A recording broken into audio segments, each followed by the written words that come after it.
ठीक है बच्चों, अब इस क्वेश्चन को मैं सॉल्व कर देता हूँ, ज़रा देखो ध्यान से। इस क्वेश्चन में क्या है कि सॉल्यूशन 3, ये लास्ट क्वेश्चन इस चैप्टर का। तो root under x minus 8 is greater than equals to 12 minus x. अब बच्चों डोमेन कैसे निकालेंगे? सबसे पहले हम तो डोमेन निकालेंगे। तो डोमेन निकालने के लिए क्या है, इसको देखा, ये कब कब डिफाइंड है। तो ये तो ऑल रियल नंबर है, कोई भी रियल नंबर देख लो। ये सिर्फ इसको देख रहे हैं, ये तो कोई भी रियल नंबर उठा लो, ये तो वैल्यू डिफाइंड होगा। इसको डिफाइंड कैसे कर निकालेंगे? इसमें क्या होना चाहिए, x 8 या 8 से बड़ा होना चाहिए। तो यहाँ से हमें क्या मिला, लेफ्ट हैंड साइड के लिए x का ये रिस्ट्रिक्शन मिला, राइट हैंड साइड के लिए कोई भी रियल नंबर है।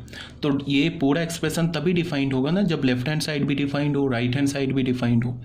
तो ये दोनों कब डिफाइंड होगा, जब इन दोनों से जो x का वैल्यू आए उसका हम इंटरसेक्शन ले लेंगे, कॉमन सॉल्यूशन ले लेंगे, तब जाके दोनों डिफाइंड हो जाएगा।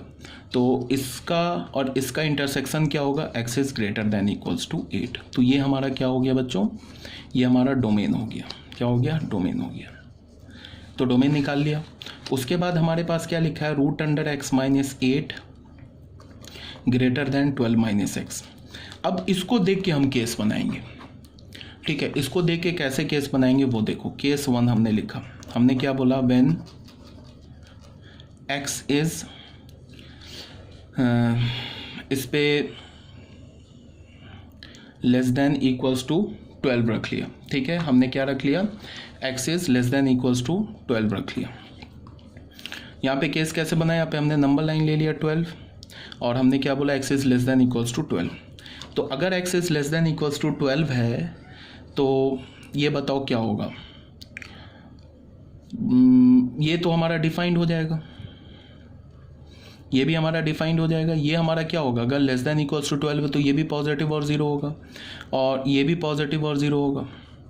ठीक है, तो हमने क्या कर लिया, दोनों को दोनों साइड स्क्वायर कर लिया।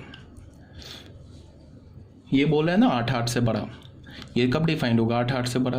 तो 12 से छोटे के लिए भी डिफाइंड होगा। तो हमने स्क्वायर कर लिया, तो हमें क्या मिल गया, 8x माइनस 8 का whole square greater than equals to 12 minus x का होल स्क्वायर। तो ये मिल गया x square minus 16x plus 64 greater than equals to 144 minus 24x plus of x square. ठीक है बच्चों, तो यहाँ से क्या हो जाएगा हमारे पास, सॉरी ये तो मैंने गलत लिख दिया, सॉरी ये तो x माइनस 8 ही है ना, ये रूट अंडर x माइनस 8 है ना, सॉरी। तो ये तो x माइनस 8 ही आ जाएगा। तो इसको क्या हो गया, ये एक्स स्क्वायर माइनस 25x और क्या होगा plus 152 is less than equals to 0। यहाँ से x की वैल्यू हमें क्या मिली, इसको जब हम रूट निकालेंगे तो ऐसे कर लिया हमने 25x प्लस 152, इसमें क्वाड्रेटिक फॉर्मूला लगा लिया, 0 मान है, यहाँ से रूट निकाल रहे हैं, इसका रूट निकाल रहे हैं। तो x का वैल्यू क्या होगा, 25 प्लस माइनस 25 का square 625 minus 4 into 1 into 4 2 8 4 into 1 into 152 upon 2a, तो 2। तो यहाँ से हमें x की वैल्यू क्या मिल गई, 25 plus minus 625 minus 608 upon 2। x की वैल्यू क्या मिली, 25 प्लस माइनस क्या हो जाएगा 7 और ये हो गया 17। ठीक है, आई गेस ठीक है, अपॉन 2 ये हो गया हमारे पास। तो हमारे पास इस एक्सप्रेशन के 2 रूट्स मिले ना बच्चों। तो पहला रूट क्या हो गया, पहला रूट हमें क्या मिल गया, देख लो 25 प्लस रूट 17 अपॉन 2 और दूसरा रूट क्या मिल गया, 25 माइनस रूट 17 अपॉन 2। अच्छा, इसका वैल्यू क्या होगा, रूट 17 क्या होगा, 4 से थोड़ा बड़ा। रूट 16 क्या होता है, 4। तो रूट 17 क्या होगा, 4 से ग्रेटर।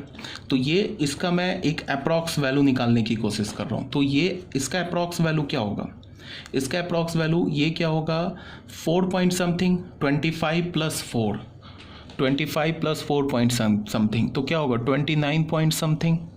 तो अगर 29 30 होता तो क्या होता, 15 हो जाता 2 से डिवाइड करने पे, तो 29 पॉइंट समथिंग तो क्या होगा 14 पॉइंट समथिंग इसका वैल्यू होगा। एक अप्रॉक्स वैल्यू निकाल रहे हैं, ये क्या होगा 14 पॉइंट समथिंग इसका वैल्यू होगा। इसका वैल्यू देखो 20, ये क्या है हमारा 4 पॉइंट समथिंग, तो 25 में से अगर तुम 4 पॉइंट समथिंग करोगे, 4 से थोड़ा ग्रेटर करोगे तो क्या होगा ये 23 पॉइंट समथिंग।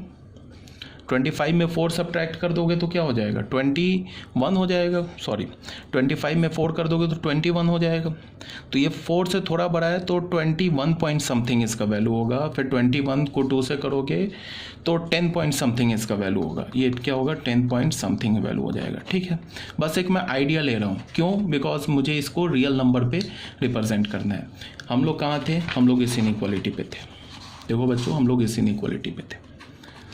तो इस इनइक्वालिटी के लिए क्या किया हमने, x माइनस पहला रूट 25 माइनस रूट 17/2 इंटू दूसरा रूट होता है ना, रूट को x minus alpha x minus beta, तो 25 प्लस रूट 17/2। ठीक है, और ये क्या था हमारा लेस देन इक्वल्स टू 0। तो फिर ये क्वाड्रेटिक है बिटवीन द रूट्स, तो क्या हो जाएगा x belongs to 25 minus root 17/2 to 25 plus root 17/2। ये हमारा बच्चों केस 1 का आंसर आ गया। केस 1 का इनिशियल रिस्ट्रिक्शन क्या था, अब मैंने ऑलरेडी बता रखा है कि विद इन द केस क्या करते हैं हम, इंटरसेक्शन लेते हैं। तो ये केस 1 का स्टार्टिंग कंडीशन था, इसको सॉल्व करके ये आ गया। अब इसको इंटरसेक्शन लेंगे हम लोग, इसको फर्स्ट इक्वेशन बोल दिया, इससे सेकंड इक्वेशन बोल दिया, तो फर्स्ट और सेकंड का इंटरसेक्शन लेंगे। ये पॉइंट इसको हमने क्या निकाला है 14 पॉइंट समथिंग, ये क्या है 12, तो 25 माइनस रूट 17/2, तो ये 14 पॉइंट समथिंग है, तो इसके आगे आएगा 12। और ये क्या है 10 पॉइंट समथिंग, तो यहाँ पे ये आएगा 25 प्लस, सॉरी ये तो प्लस है ना, तो ये हमारा क्या आ रहा है 10 पॉइंट समथिंग, ये 14 पॉइंट समथिंग आ रहा है। तो 10 पॉइंट समथिंग ये आ रहा है ना, नेगेटिव वाला 10 पॉइंट समथिंग, तो ये पहले आ गया, 12 इसके बाद में आ गया, और ये आ रहा है 14 पॉइंट समथिंग, तो ये 12 से ज़्यादा होगा, रूट 17/2। ठीक है, केस का इनिशियल कंडीशन क्या बोल रहा है 12 और 12 से छोटा, और ये क्या बोल रहा है इसके बीच में। ठीक है, तो हमारा केस 1 का फाइनल आंसर को हमने S1 बोल दिया। S1 क्या हो गया हमारा 25 माइनस रूट 17/2 से लेके 12 बी क्लोज, ये हमारा S1 हो गया, पहले केस का सॉल्यूशन हो गया। ठीक है, अब हम लोग क्या करेंगे S2 निकालेंगे। S2 में हमने क्या बोला, S2 को ध्यान से देखो बच्चों, केस 2 में हमने क्या ले लिया, when x is greater than 12, x को 12 से बड़ा ले लिया। तो क्वेश्चन क्या था हमारे पास, ये था ना root under x minus 8 is greater than 12 minus x. तो अगर तुम x को 12 से ग्रेटर लोगे तो ये ऑलवेज नेगेटिव हो जाएगा, कोई भी 12 से बड़ा नंबर डाल के देख लो। और अगर तुम x को और 12 से ग्रेटर लोगे तो ये तो हमेशा पॉजिटिव होगा, तो ये ऑलवेज पॉजिटिव। तो हमें क्या मिल गया, positive is greater than equals to negative. तो पॉजिटिव नेगेटिव के इक्वल तो नहीं होगा, बट ग्रेटर देन तो होगा ना, इसका मतलब इट इज़ ऑलवेज डिफाइंड। ये हमारा क्या है, हमेशा डिफाइंड है। तो यहाँ से x का वैल्यू क्या हो जाएगा, x बिलोंग्स टू R। ठीक है, इसको हमने सेकेंड बोल दिया, इसको हमने थर्ड बोल दिया। तो इस केस सेकेंड केस का हमारा आंसर क्या हो जाएगा, फ्रॉम 2 इंटरसेक्शन 3। तो इसका मतलब क्या होगा, R इंटरसेक्शन 12 टू इन्फिनिटी। तो यहाँ से हमें क्या मिल जाएगा 12 टू इन्फिनिटी, इंटरसेक्शन लिया तो ये आ गया, ये हमारा केस 2 का आंसर आ गया। अब क्या है कि जो हमारा फाइनल आंसर होगा वो क्या होगा, दोनों केस का यूनियन, और दोनों केस का यूनियन ले लेंगे। बोला है ना, दो अगर डिफरेंट केस बनता है उसका हम यूनियन ले लेते हैं, और उसके बाद करेंगे क्या कि उन दोनों केस के यूनियन का इंटरसेक्शन डोमेन के साथ, उन दोनों केसेस के यूनियन का क्या करेंगे, इंटरसेक्शन किसके साथ ले लेंगे, डोमेन के साथ। वो हमारा फाइनल आंसर आएगा। तो पहले हम S1, इसको हमने S2 बोल दिया, S1 यूनियन S2 लिया। S1 क्या है बच्चों, S1 है हमारा 25 माइनस रूट 17/2 से लेके 12, इसका यूनियन क्या किसके साथ, 12 कॉमा इन्फिनिटी के साथ। तो ये दोनों केस का तो यूनियन आ गया। ठीक है, तो इसको तुम ऐसे ही देखो, ये क्या बोल रहा है -25, 25 माइनस रूट 17 से 12, और ये फिर बोल रहा है 12 से इन्फिनिटी। तो इसका यूनियन क्या होगा, ऐसे हो जाएगा 25 माइनस रूट 17 अपॉन 2 से लेके इन्फिनिटी। अब ये मान लो इसको हमने बोल दिया S3। अब जो हमारा फाइनल आंसर होगा, वो क्या होगा, S3 के साथ इंटरसेक्शन किसका, डोमेन का, जो हमने स्टार्टिंग में डोमेन बोला है ना, उसका इंटरसेक्शन। तो डोमेन क्या है हमारा भाई, 12 टू इन्फिनिटी। डोमेन क्या है, डोमेन इज 8 टू इन्फिनिटी। तो फाइनल आंसर हमारा क्या होगा, ये फाइनल आंसर नहीं है बच्चों, ये तो हमारा दोनों केस का, हाँ ये फाइनल आंसर है, सॉरी, ये फाइनल आंसर है S3, ये फाइनल, ये हमारा, सॉरी बच्चों, ये फाइनल आंसर है। फाइनल आंसर क्या हो गया हमारा, final answer S1 union S2। S1 union S2 क्यों लिया, S1 तो हमारा पहले केस का आंसर था, S2 हमारा दूसरे केस का आंसर था। तो दोनों केस का तो मैंने बता रखा है यूनियन लेंगे, तो दोनों केस से जो यूनियन का वैल्यू आएगा ना, उसका इंटरसेक्शन डोमेन से ले लेंगे।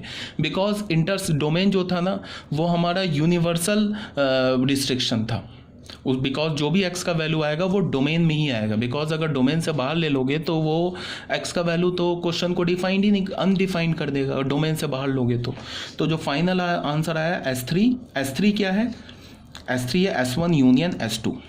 S1 यूनियन S2 हमारा S3 है। तो S3 क्या हो गया, 25 माइनस रूट 17 अपॉन 2 से इन्फिनिटी। और डोमेन क्या है हमारे पास, डोमेन बच्चों 8 टू इन्फिनिटी, ये हमारा फाइनल आंसर होगा। तो ये क्वेश्चन का आंसर हो गया। इसको तुम चाहते हो थोड़ा दूसरे फॉर्म में लिखना, तो तुम ऐसे देख लो, ये क्या है 25 माइनस 4 पॉइंट समथिंग, तो ये क्या हो जाएगा 21 पॉइंट समथिंग। अगर 25 माइनस 4 करोगे तो हो जाएगा वो 21, तो 4 से थोड़ा बड़ा नंबर सब्ट्रैक्ट करोगे तो 21 से थोड़ा बड़ा आएगा। अगर 21 से बड़ा आएगा तो उसका क्या मतलब है, 2 से डिवाइड करोगे तो फिर वो क्या हो जाएगा, 10 से थोड़ा बड़ा आएगा। तो ये नंबर क्या है, ये नंबर जो है वो 10 से बड़ा है, तो 8 पहले आएगा और ये नंबर बाद में आएगा, 25 माइनस रूट 17/2। तो ये तो क्या बोल रहा है, तुम्हें ये बोल रहा है कि 25 से पॉजिटिव इन्फिनिटी, और ये क्या बोल रहा है 8 से पॉजिटिव इन्फिनिटी। अब क्या लेना है, इंटरसेक्शन लेना है हमें, समझ रहे हो बच्चों।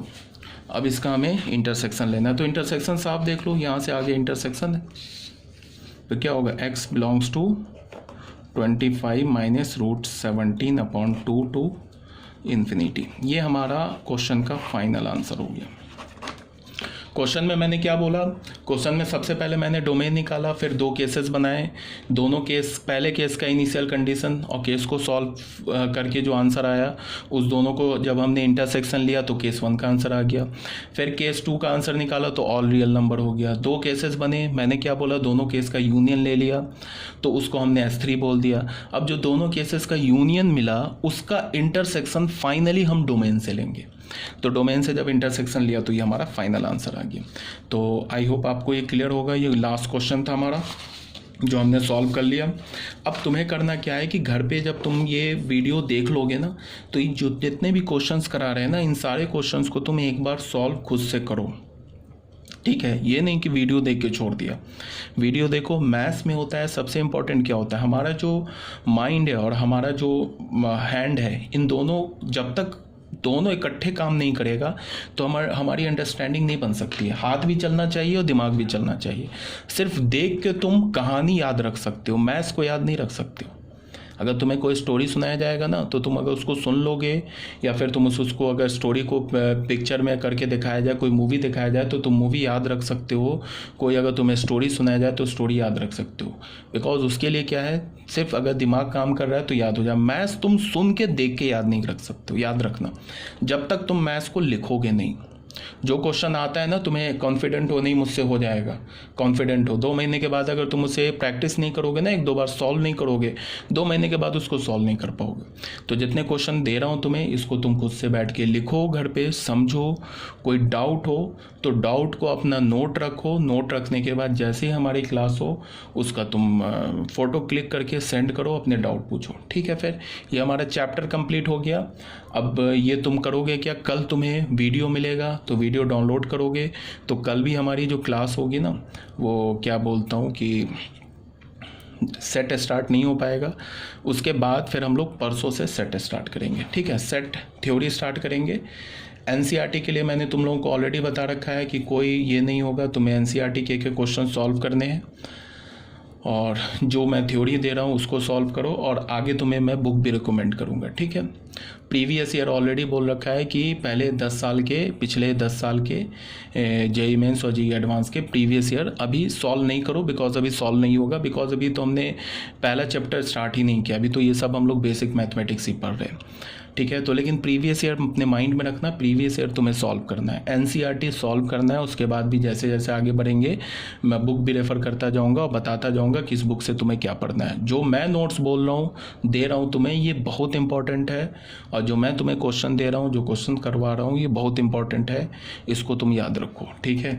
इसको ही सिर्फ तुम करके ना एक तुम्हारी इतनी अच्छी अंडरस्टैंडिंग हो जाएगी ना, बोर्ड तो बिल्कुल ईजी सा हो जाएगा, ठीक है। बोर्ड तो बिल्कुल बच्चा टाइप हो जाएगा, और जेईई मेंस और जेईई एडवांस की इतनी अच्छी अंडरस्टैंडिंग हो जाएगी तो तुम इसके क्वेश्चंस तुम खुद से सॉल्व करने लगोगे। बट अभी तुम्हें प्रीवियस ईयर नहीं उठाना है, तुम्हें अभी सिर्फ और सिर्फ एनसीईआरटी करना है, और कोई दूसरा बुक नहीं देखना है। जो मैं नोट्स दे रहा हूँ उसे करना है, और तुम्हें एनसीईआरटी करना है। अभी बाकी किसी बुक से तुम्हें क्वेश्चन सॉल्व नहीं करना है। जैसे जैसे हम बढ़ेंगे आगे, वैसे वैसे मैं तुम्हें बुक भी रेफ़र करता जाऊँगा और तुम्हें बताता जाऊँगा कैसे कब क्या करना है, ठीक है। फिर ओके।